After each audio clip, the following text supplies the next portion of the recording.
এই মানে কোথাও যাচ্ছিস নাকি? হ্যাঁ আজকে পড়া আছে তোমার, পড়তে কাছে পড়া আজকে ইংরেজি স্যারের কাছে পড়া।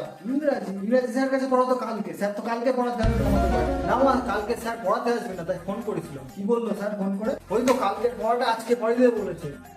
স্যারের বাড়ি তো অনেকটা দূরে না? কোথায় অনেকটা দূরে? আরে এখান থেকে একটু স্কুল, এই আজকে না হয় থাক, আজকে তোর পড়তে যেতে হবে। আমি তো স্যারকে ফোন করে বলে দিই, এমনিতে ডেইলি কামাই করে কথা বলতে হবে স্যার। এমনি রাত্রিবেলা বাড়ি আসতে অনেক দেরি হয়ে যাবে। না না, আজকে পড়া মিস করা যাবে না মা। আজকে একটা ইম্পর্টেন্ট চ্যাপ্টার পড়াবে, আজকে যেতে হবে না বলিস। শোন, আজকে পড়তে যেতে হবে, আমি তো স্যারকে ফোন করে বলে দিই। আজকে মিস করলে হবে না, বুঝতে পারছো না? এই ছেলেটা যদি একটা কথা শোনে।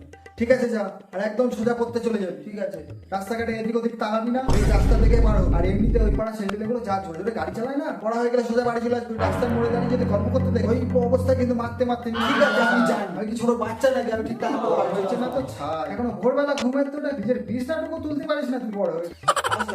One eternity later. ও মা, ভাত দাও, খেতে লেগে যাও, বিশাল জোরে। টেবিলে গিয়ে বস, আর হাত মুখ ধুয়ে তাড়াতাড়ি। হ্যাঁ, তোর সাথে কথা আছে। ইংরেজি স্যার ফোন করেছিল, স্যার কালকে পড়াতে আসছে। মা মা মা, ভুলে গেছি, আর করবো না।